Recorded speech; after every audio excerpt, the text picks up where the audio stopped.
When the board tried to bury my name, they did it with sympathy. They called it compassion. They called it timing. They called it a delicate season, as if grief was a glass ornament that might crack if handled by the wrong hands.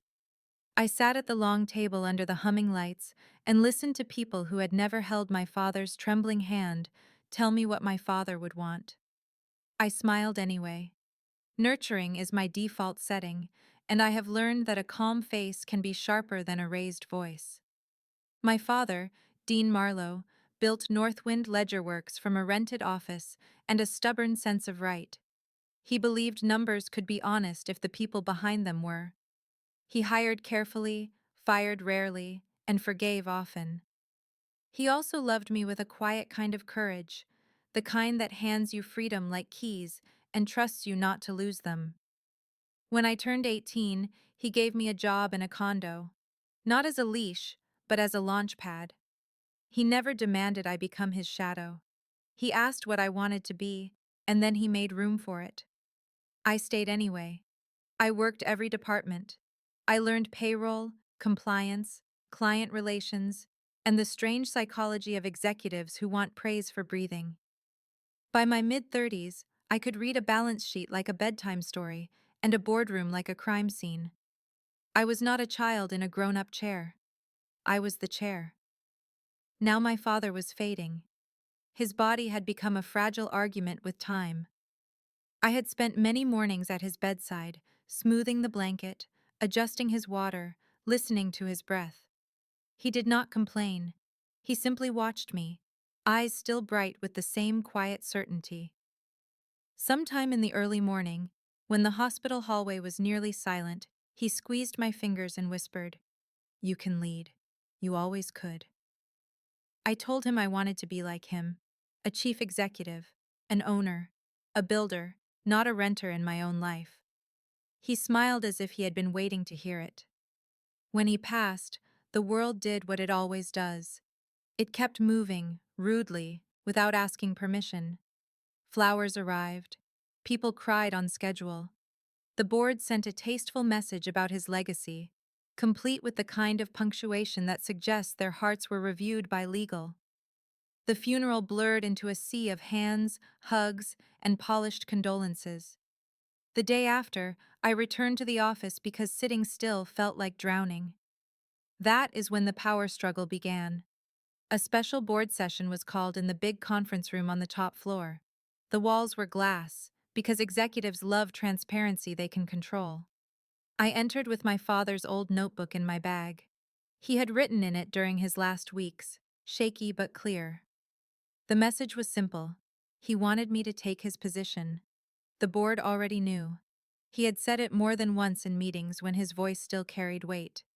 They had nodded, smiled, and let him continue running the company because it was his creation, and they benefited from the glow of his reputation. Now, without him, they looked at me like a candle they could blow out. The chair of the board, Von Kessler, folded his hands and offered a practiced look of sorrow. "Lena," he began. "My name is Mara," I said sweetly. "You have known that for years. You even signed my promotion papers."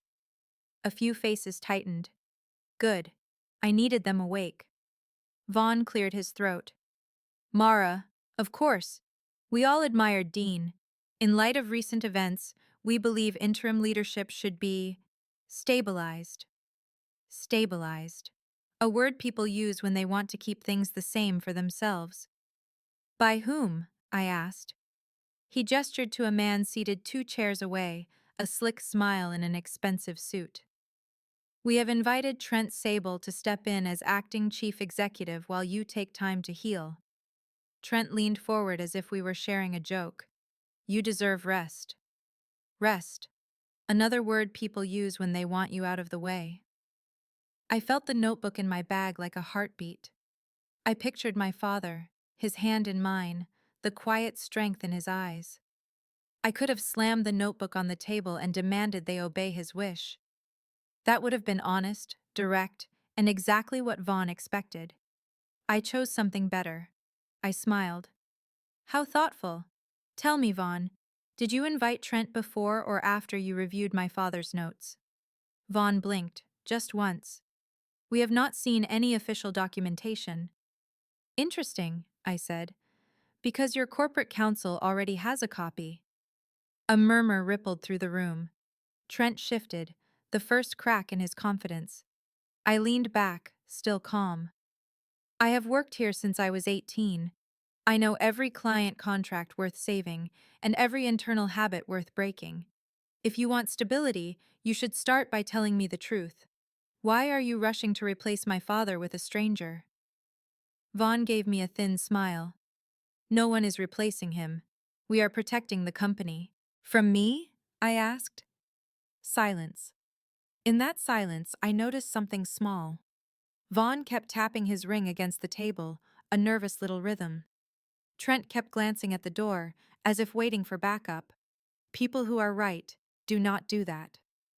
I opened my bag and slid the notebook onto the table, but I did not open it. Not yet. I wanted them to wonder what else I carried.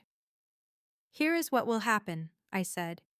You will delay any vote until after we review governance procedures and my father's written directive. In the meantime, I will continue overseeing operations.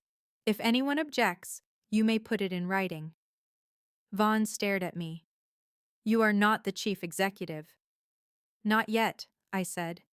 But I am the person who knows where the bodies are buried. Trent laughed too loudly. Is that a threat? It is a metaphor, I replied. For now.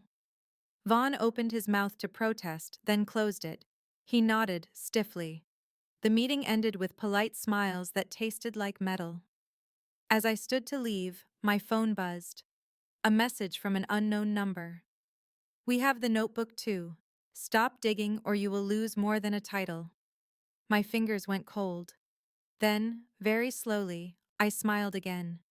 They had just told me where to aim. By the next stretch of early morning light, I had learned 3 things. First, fear makes people sloppy. Second, my father had been right to keep a notebook. Third, Von Kessler had never been brave, only well insured. I stood in my condo kitchen with a mug of tea I had forgotten to drink. The place still smelled faintly of my father, like cedar and ink. He had bought this condo for me years ago and insisted I treat it like a home, not a shrine. Now it felt like both. I spread my father's documents across the counter. Not just the notebook. There were folders, handwritten notes, and a sealed envelope addressed to me in that careful script that looked steady even when his hands were not. I did not open the envelope yet. I needed my mind sharp, not flooded.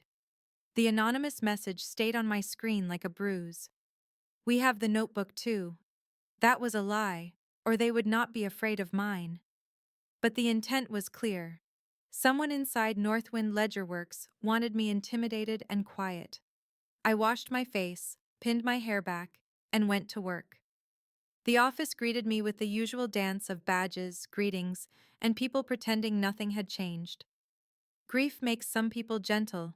It makes others opportunistic. Vaughn and his friends were the second type. At my desk, I opened the internal audit dashboard my father had insisted on building. He called it his early warning system. I called it a confession booth for numbers. Most entries looked normal. Then I saw it. A vendor line item that had doubled in the last quarter. An outside consulting group with a name that sounded like it belonged on a yacht. Silvermark Advisory. I pulled the invoices. The descriptions were vague. Strategy alignment. Leadership transition support. Board communications. Board communications, I thought. How poetic. I checked the approval chain. Vaughn had signed. So had Trent Sable, even though he supposedly had no role yet. My jaw tightened. I kept reading. The invoices linked to a project code I did not recognize. I searched it. Nothing. I searched the vendor contract. It was missing from the database. Missing contracts are not accidents, they are invitations. I walked down the hall to the finance wing and found Jace Rowell, the quiet analyst who had started 2 years ago and still looked surprised when people said good morning. He was good at math and terrible at politics, which made him valuable. Jace, I said, leaning on his cubicle wall. Do you have a minute to help me find something that should not be lost? He blinked rapidly. Yes, of course. I kept my tone light. I need the Silvermark contract. It is not in the system. His fingers froze above the keyboard. That pause was the answer before the words. I can look, he said, too quickly. Thank you, I replied. And Jace, if anyone asks, I am reviewing vendor compliance. That is all. His shoulders loosened a fraction. Understood. On my way back, I passed the board liaison office. The door was slightly open. Inside, I heard Trent Sable speaking, smooth as varnish. She is stubborn, he said. But grief makes people pliable. Give it time. A woman chuckled. Or give her a distraction. I recognized that laugh. It belonged to Mina Ford, head of corporate communications, a woman who could make layoffs sound like personal growth. I did not step in. I did not interrupt. I let their arrogance float in the air like perfume, because perfume lingers. Back at my desk, I finally opened the sealed envelope from my father. Inside was a letter and a flash drive. The letter was short. Mara, if you are reading this, I am gone. Do not let them guilt you into being small. The board will test you. They will say you are emotional. Let them. Emotions are not weaknesses. They are signals. Follow the signals. Also, I am sorry for what you will find. I tried to handle it quietly, but time ran out. The flash drive contained files labeled simply, Kessler. My pulse slowed, not from calm, but from focus. I opened the first file. It was a spreadsheet of payments to Silvermark Advisory, routed through a shell entity. The entity name was different, but the bank routing numbers matched. The money looped back into accounts tied to Vaughn. Another file held email screenshots. Vaughn discussing transition leverage and keeping Marlowe wishes flexible. Trent replying with a smug line about finding the right story for the right audience. My father had been collecting evidence, not for revenge, for protection. I swallowed hard, the ache of missing him pressing behind my ribs. Then I exhaled. If Vaughn wanted to play games, I could play better. I had spent my life learning this company from the inside. I knew every corridor, every policy, every unspoken rule. Vaughn had a board seat. I had the building. My phone buzzed again. Unknown number. We warned you. Next time it will not be a message. I stared at the screen, then typed back with deliberate calm. Thank you for confirming you are afraid. No reply came. Later, in a meeting with department heads, Mina arrived uninvited. She placed a glossy packet in front of everyone. A communications proposal, she said brightly. A public statement announcing interim leadership under Trent to reassure stakeholders. I flipped the packet open. My name appeared only once, in a line about me taking personal leave. I looked at Mina and smiled. How generous. You wrote me out so neatly. Her expression tightened. It is standard. Standard for who? I asked. People who do not plan to return? A few department heads shifted uncomfortably. I closed the packet and slid it back. We will not be releasing this. Also, Mina, I want a full report of all external communications with Silvermark Advisory. Her eyes widened, then narrowed. Why would communications interact with a consulting vendor? Good question, I said. You tell me. When she left, her heels clicked faster than before. That afternoon, Jace sent me a secure message.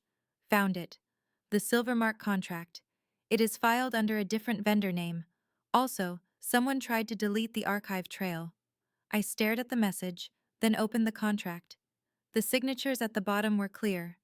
Vaughn Kessler, Trent Sable, and a third name, Eli Cade, General Counsel. My breath caught. The lawyer. The man who should have protected the company. I leaned back, letting the truth settle into place like a lock turning. This was not just a power grab. It was a coordinated takeover. And my father had died before he could stop it. I looked out at the city beyond the glass walls, and felt something steady rise in me, something my father would recognize. Not anger, not panic, resolve. I picked up my phone and called Eli Cade. He answered on the second ring. Mara, how are you holding up? Better than you are, I said softly. We need to talk. There was a pause, and in that pause, I heard the faintest sound of a man realizing the floor under him was not solid. Of course, he said. When? Sometime later today, I replied. In person. And Eli, bring your honesty. It is the only thing that will save you. I hung up before he could respond, then opened my calendar and booked a conference room with no windows. If they wanted to corner me, I would do it first. Eli Cade arrived with the careful posture of a man walking into a room he did not control. His suit was perfect, his smile practiced, his eyes restless. Lawyers love certainty. I was about to take his away. The conference room had no windows and no distractions, just a table, 2 chairs, and the faint hum of ventilation. I sat already, hands folded, as if I were there to discuss budgets. Eli closed the door behind him and tried to sound warm. Mara, I am sorry about Dean, he said. He was a remarkable leader. He was, I replied. Sit. He obeyed, not because I ordered him, but because the air in the room suggested he should. I slid a printed copy of the Silvermark contract across the table. I did not speak. Silence is a tool. People rush to fill it, and in the rushing they reveal themselves. Eli glanced down. His face tightened. Where did you get this? In a place you failed to hide it, I said. Now tell me why my company is paying a phantom consulting vendor and why you helped sign the paperwork. His mouth opened, then closed. His eyes flicked toward the door, as if he could escape through it by legal argument. I did not help, he said finally. I reviewed it. Vaughn insisted it was urgent. Urgent is not a legal standard, I said. It is a sales pitch. Eli swallowed. They said it was for transition planning. Transition from my father to Trent, I said. Or transition from my father to Vaughn in a nicer suit? His jaw worked. You do not understand the pressure. The board was concerned about stability. There is that word again, I said. Stability for whom? Eli leaned forward, lowering his voice. Mara, you are walking into a fight you cannot win. Vaughn has allies. Trent has backing. Investors listen to them. Investors listen to results, I replied. And I have results. I also have proof. I placed the flash drive on the table between us like a small weapon. Eli stared at it as if it might bite. What is that? He asked.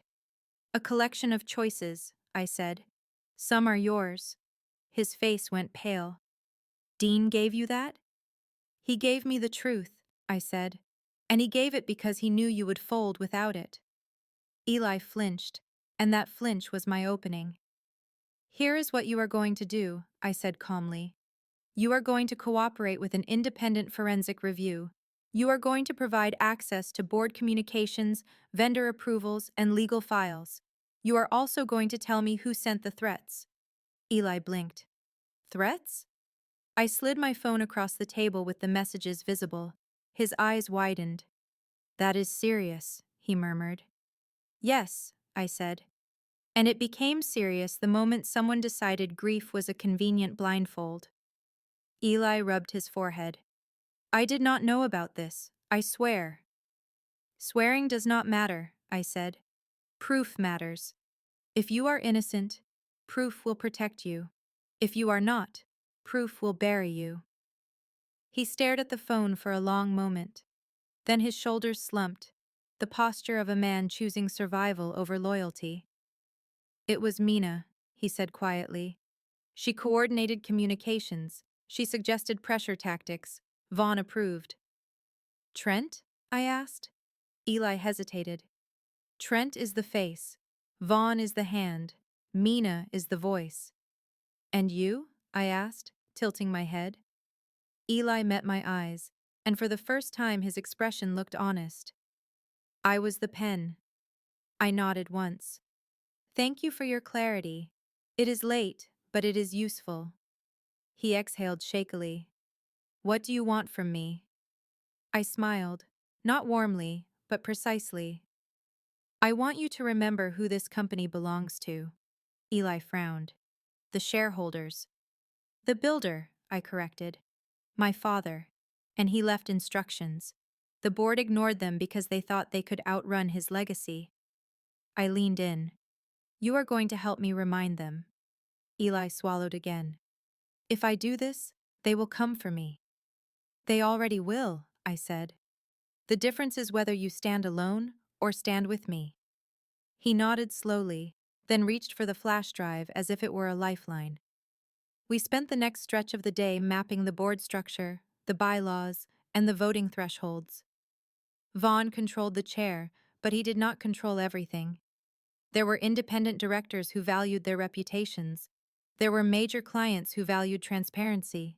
There were auditors who valued a chance to be the hero in an ugly story.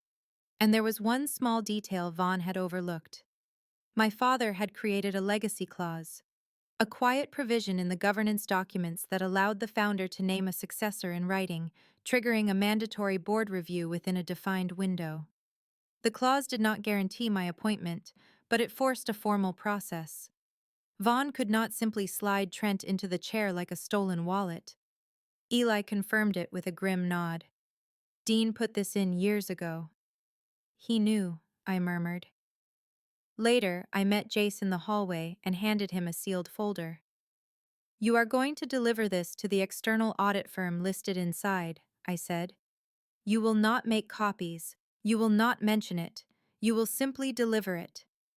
Jace stared at the folder. Is this dangerous? Only to people who deserve it, I said. And if anyone asks, you were running compliance errands. He swallowed, then nodded. Okay. That evening, I requested an emergency meeting with the board, citing the legacy clause and governance requirements. Vaughn responded within minutes, which told me he was already watching my calendar. He wrote, Approved. We will convene tomorrow. Bring whatever you think you have. The arrogance was almost charming, like a toddler challenging a thunderstorm. Before I left the office, I stopped by Mina Ford's office. Her door was closed, but the light under it was on. I knocked once. She opened it a crack, smile already on.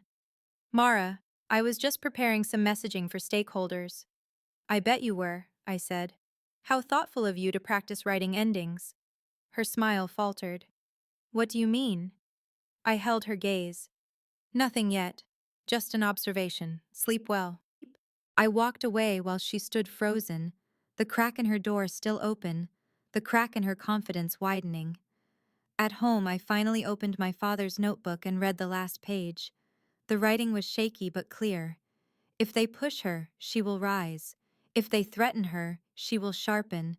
And if they underestimate her, they will hand her the knife. I pressed my fingers to the ink, as if I could touch him through it. I will do it right, I whispered into the quiet room. But I will do it thoroughly. My phone buzzed again. Unknown number. Last warning.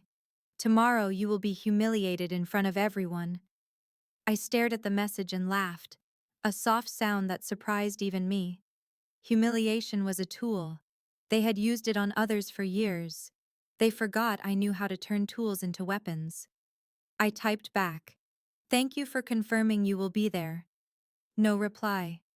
I placed the phone down, set the notebook beside it, and began drafting my agenda for the board meeting. Not a defense, a demolition plan.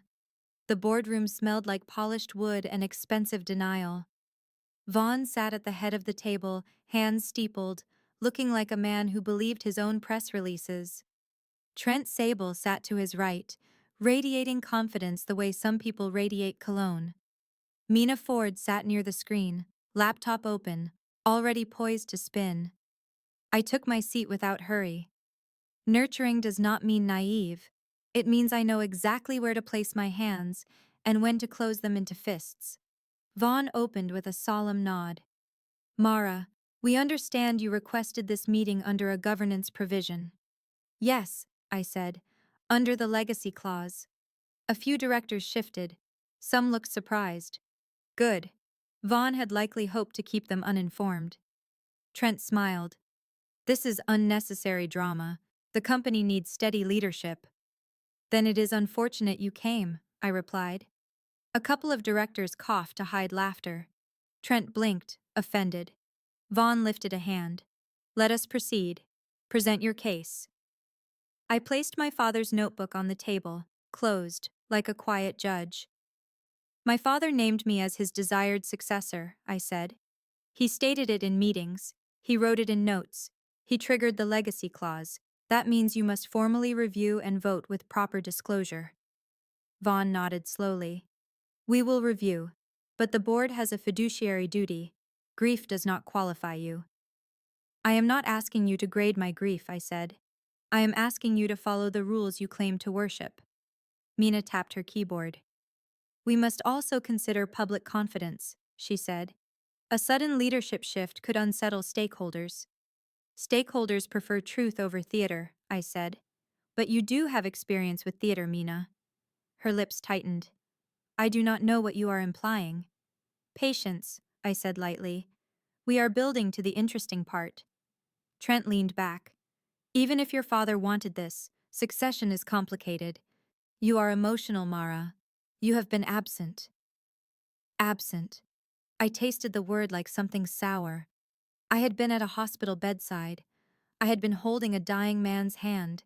I had been doing the quiet work of love while these people polished their ambitions. I smiled anyway. Trent, I have been present for 18 years. You have been present for 5 minutes and already invoiced us for it. Vaughn frowned.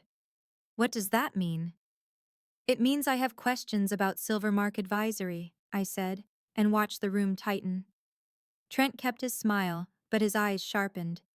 Mina went still. Vaughn forced a laugh. That vendor is irrelevant to this discussion. Then it should be easy to explain, I replied. I clicked a remote and the screen lit up with a slide. Not a presentation. A receipt. Invoices from Silvermark Advisory, amounts highlighted, payment routes displayed, dates omitted, because time was less important than pattern. A low murmur spread. One director, an older woman named Celia Brandt, leaned forward, eyes narrowing. What is this? A consulting vendor, I said, hired under a missing contract, paid through irregular approvals, and linked to board communications. Vaughn slammed his hand down. This is outrageous. It is arithmetic, I said. Arithmetic is famously difficult to intimidate. Eli Cade sat at the far end of the table, face tight. He had agreed to be present, but not yet to speak. I met his eyes, a silent reminder. Choose. Trent scoffed. You are accusing the board of wrongdoing in front of the board. Bold. Stupid. I prefer bold, I said. Stupid is paying yourself through a shell entity and assuming the founder-daughter does not know how to read a ledger. Mina stood abruptly. This is defamatory. It is documented, I replied. Defamation requires falsehood. I have receipts. I clicked again. The screen changed to a chart showing transfers to an entity with a bland name. Then another chart showing those funds moving into accounts tied to Von Kessler. The room went silent. Even the ventilation hum seemed to pause. Celia Brandt stared at Vaughn. Is this true? Vaughn stood, jaw clenched. This is a fabrication. Then you will not mind an independent forensic audit, I said. Trent leaned forward, voice low. You are setting the company on fire. No, I said. I am removing termites. Vaughn pointed at me. You are unstable. You are grieving. You are trying to seize power. I tilted my head. Vaughn, if I wanted to seize power, I would have started by stealing money. A few directors inhaled sharply. Mina looked as if she might faint. Trent looked as if he might lunge. Eli cleared his throat. The sound was small, but it carried like a bell. All governance procedures must be followed, Eli said, voice strained. The legacy clause is valid. The documents Mara has presented merit investigation. Vaughn snapped his head toward him. Eli, what are you doing? Eli swallowed, then straightened. My job. Finally. Trent slammed his palm on the table. This is a coup. Yes, I said. But not mine. I clicked again. The screen displayed the silver mark contract, signatures visible. Vaughn, Trent. And, to my satisfaction, Mina listed as an approving department contact. Mina whispered, That is not. Not what? I asked. Not your handwriting? Not your email? Not your laugh in the hallway when you suggested a distraction? Her face drained of color. Celia Brandt pushed back her chair. We need an executive session, now. Vaughn tried to protest, but another director spoke, a man named Rafe Linden, usually quiet. Agreed. Vaughn, Trent, Mina, step out. Vaughn stood rigid. You cannot remove the chair. We can, Celia said. We just did. For the first time, Vaughn looked afraid. Trent glared at me as he rose. You think you won. I think you are predictable, I replied. Mina left without speaking, her heels no longer confident. When the door closed, the remaining directors faced me and Eli. Celia folded her hands. Mara, she said, what do you want? I did not hesitate. A formal vote under the legacy clause, immediate suspension of Vaughn and Trent pending investigation, an independent forensic audit, and a protective order to secure company systems. Rafe nodded slowly. If what you showed is true, we have a crisis. If what I showed is true, I corrected, you have a cleansing. Celia studied me. You are calm. My father taught me, I said. When storms come, do not become one. Build a lighthouse. Eli exhaled shakily. I will cooperate fully.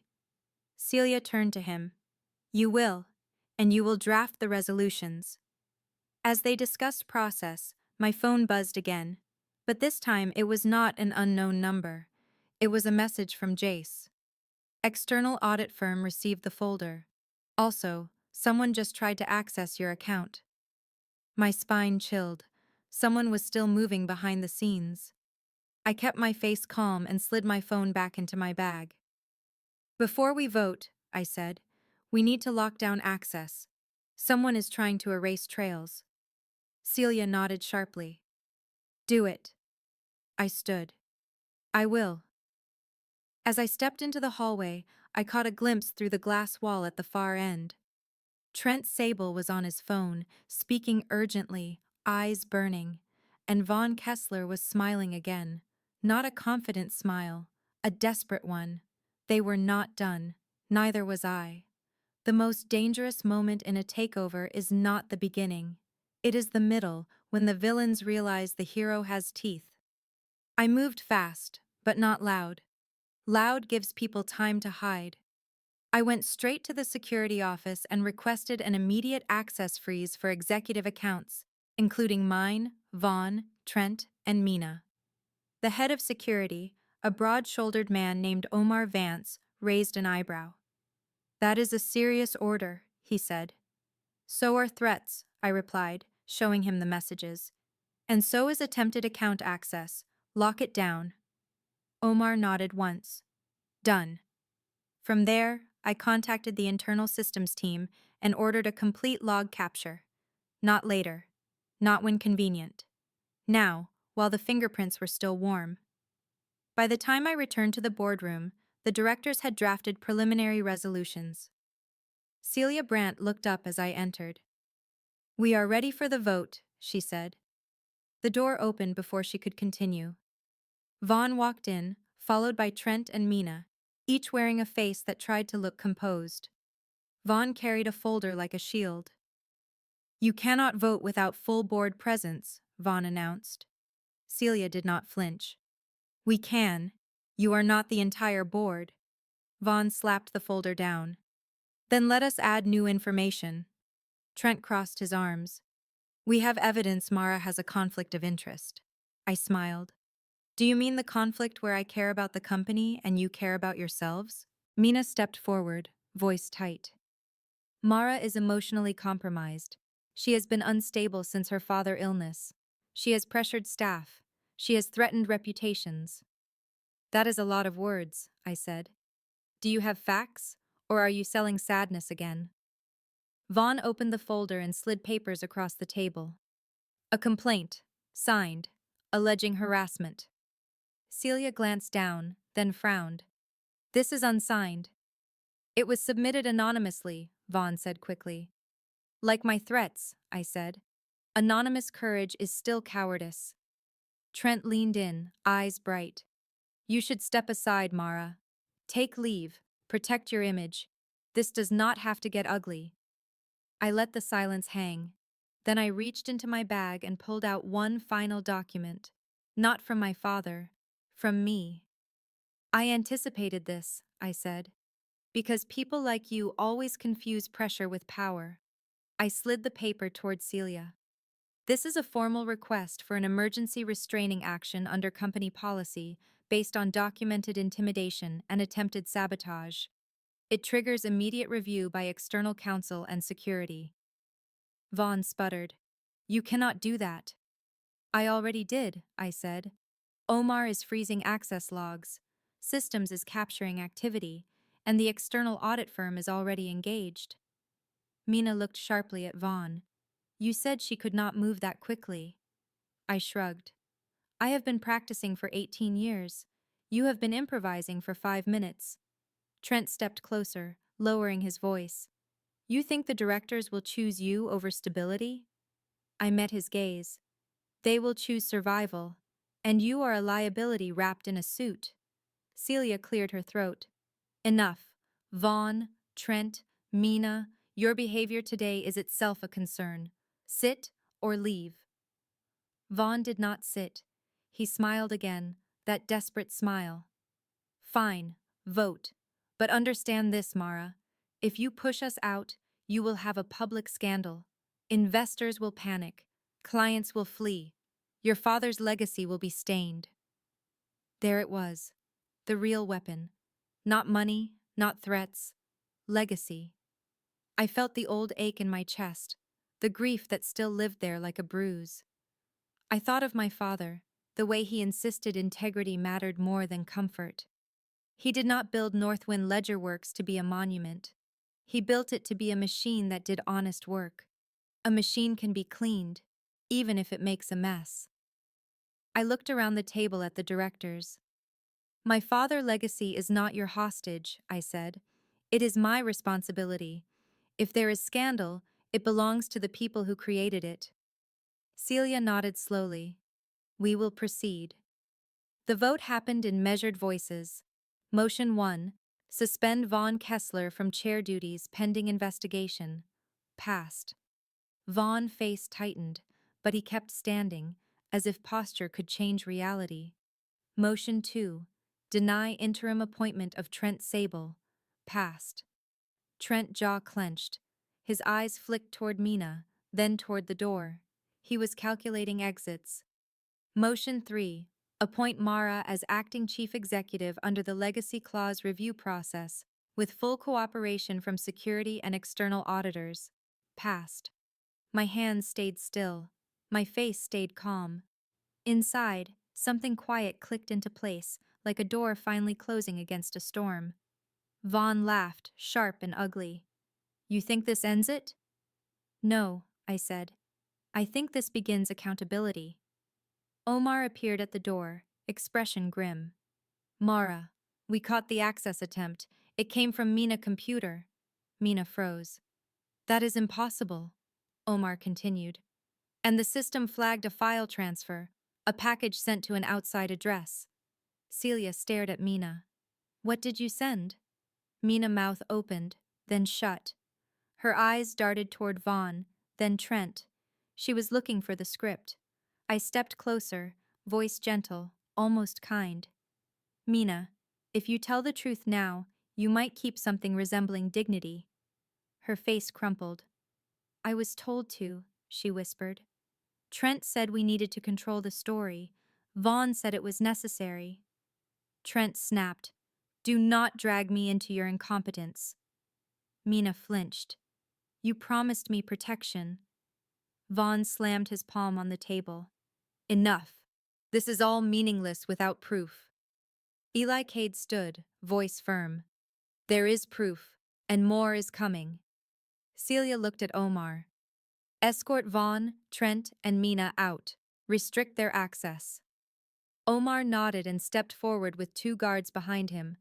Trent took one last step toward me, eyes sharp. You are going to regret this. I smiled, soft and bright. Trent, regret is for accidents. This is design. They were escorted out, their outrage echoing down the hall like a bad performance. When the door closed, the boardroom felt lighter, as if the air had been waiting to breathe. Celia looked at me. You understand what comes next. I do, I said. We audit, we disclose, we rebuild. Rafe Linden leaned forward. And the threats? I lifted my phone. Security will trace them, but whether we find the sender today or later, the message is already answered. Celia raised an eyebrow. How so? I placed my father's notebook on the table and finally opened it, turning to the last page. My father believed leadership was stewardship, I said. Not ownership of people, not control through fear. I looked at the directors, then at the empty chair where Vaughn had sat. They tried to use my grief as a weakness. They forgot grief can be a forge. Outside, the city continued moving, rude as ever.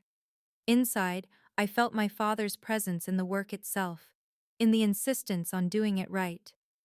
I stood, not triumphant, but steady. Let us get to it, I said. We have a company to save.